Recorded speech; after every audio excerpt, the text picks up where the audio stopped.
소비자라면 저는 그렇게 생각을 합니다.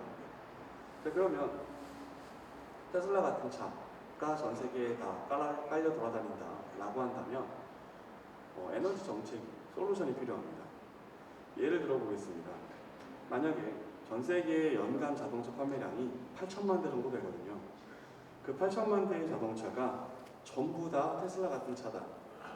자, 그러면 인공지능 모델을 구현하고 이 인공지능 모델을 돌릴 칩이 들어가고 이 칩이 사용할 전기 에너지를 공급하기 위해서 전기 자동차라는 것을 우리가 기본적으로 탈 수밖에 없습니다. 자율주행을 지원하는 전기 자동차. 자, 그러면 8천만 대가 전부 전기 자동차다 라고 하면 필요한 연간 자동차 시장의 배터리 요구량은 10테라와트입니다. 자, 자동차 수요는 10년 넘게 일정합니다. 성숙 산업이죠. 그래서 이게 유지된다.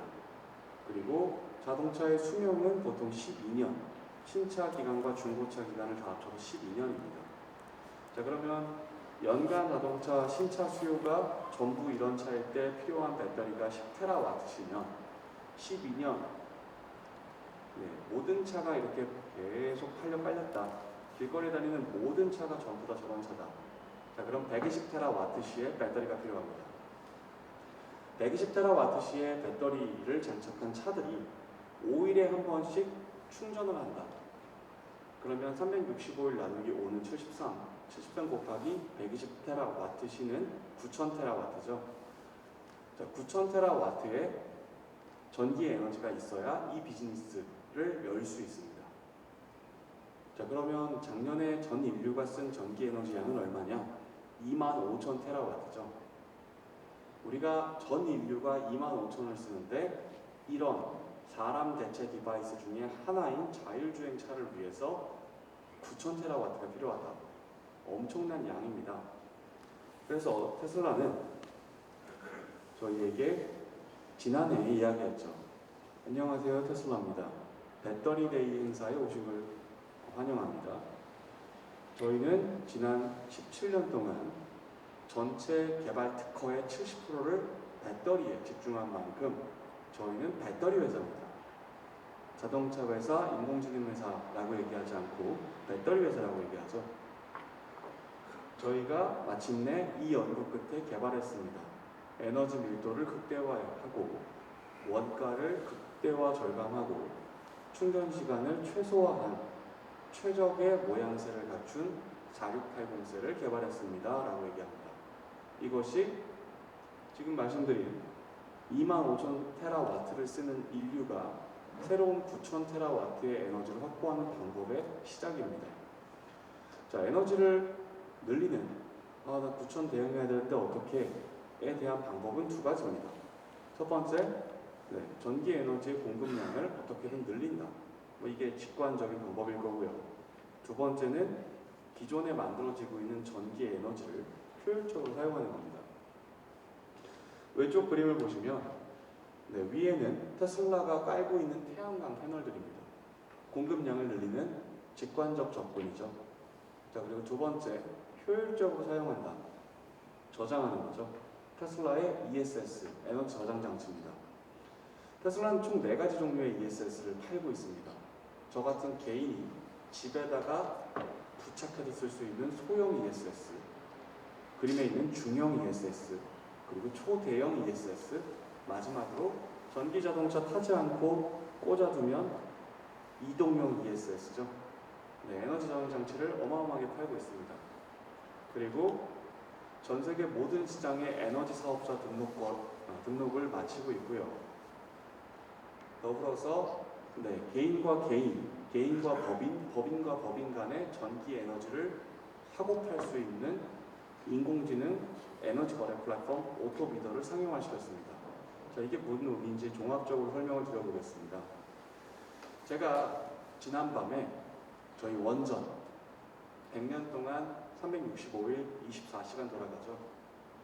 수요가 없는 밤에는 전기를 땅에 버리기도 할 정도로 비효율적인 사용의 대명사이기도 합니다. 그 원전이 전기를 땅에 버릴 때 제 개인용 ESS, 테슬라에서 산 개인용 ESS가 집에 있는데 그 전기를 제가 축적합니다. 그래서 100kWh의 배터리를 전기 에너지를 제 ESS에 원가 10,000원에 확보했습니다. 자, 이제 시간이 흘러 정오가 됐습니다. 전기 수요가 막 몰리기 시작하죠. 자, 그래서 지금 100kWh의 전기를 필요로 하는 100kWh의 배터리가 장착된 전기 자동차를 탄 분이 충전을 하러 갔습니다. 시가 30,000원입니다. 수요가 높으니까. 자, 그럼 이 오토비더가 20,000원에 서로 간 거래할 수 있도록 연결해 줍니다. 우리나라에서도 P2P 전기 거래는 합법입니다. 다른 나라도 마찬가지고요. 자, 20,000원에 연결을 시켜준다. 그럼 저는 10,000원을 벌었습니다. 이 사람은 10,000원을 아꼈죠. 테슬라는 중간에서 1,000원씩 챙겨갑니다. 정부도 좋죠. 누군가 에너지를 굉장히 효율적으로 무궁무진하게 공급해주며 세금도 발생시키니까요. 자, 그것이 4680셀의 역할입니다. 제가 만약에 이 거래를 한 번 할 때마다 10,000원을 버는데 테슬라의 ESS, 아까 보여드렸던 그런 가정용 ESS를 100만원에 샀으면 100번을 거래해야 제가 본전을 찾고 돈을 벌기 시작합니다. 근데 아까 처음 보여드렸던 4680셀이라는 걸 개발했죠. 전 세계에서 가장 싸고 가장 좋은 배터리죠. 그걸로 만들어서 제가 ESS를 50만원에 살 수 있습니다. 그럼 저는 50번만 거래를 하면 돈을 벌기 시작하죠. 저 같은 개인 그리고 법인들이 에너지 저장 사업에 뛰어드는 유인이 높아지게 됩니다. 그리고 테슬라는 슈퍼차저라는 충전소를 전 세계에 깔고 있죠. 그거 아무도 못 따라옵니다. 지난 2년 동안 더블업 했고요. 앞으로 2년 동안 트리플업 할 거라고 합니다. 맥도날드를 우리가 부동산 회사라고 하잖아요. 좋은 목에 전부 선점하고 있으니까. 자, 테슬라는 전 세계 주요 도시 주요 목에 슈퍼차저를 무한 받고 있습니다. 왜? 여기가 바로 충전소가 아니라 에너지 거래소입니다. 저 같은 개인과 다른 개인 그리고 법인과 개인이 에너지 거래를 할 수 있는 장소죠.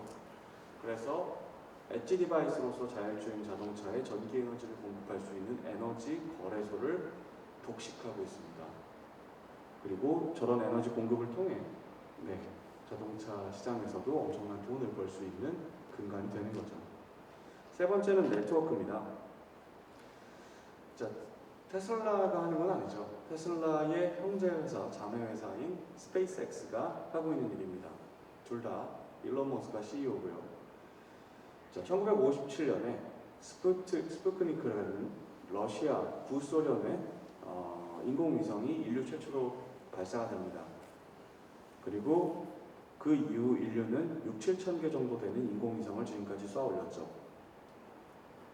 그리고 한 3,000 몇백 개 정도가 아직도 활동하고 있습니다. 근데 지난 1년 동안 이 스페이스X라는 회사가 혼자서 1,700개의 위성을 쏘아 올립니다. 그래서 현재 저 위에서 작동하고 있는 위성의 3분의 1이 스페이스X입니다. 그리고 그 속도는 통신 위성으로서 전 세계 주요 시장에서 케이블 통신, 우리가 사용하고 있는 기존의 케이블 통신과 떨어지지 않고 오히려 넘어갑니다. 근데 이 위성 통신은 저희가 이제 1세대 위성이라고 부르는데 크게 우리 개인들한테 감흥이 없었습니다. 왜냐하면 이 1세대 위성은 지상과 위성을 연결할 뿐 위성과 위성 간의 연결이 안 됐습니다.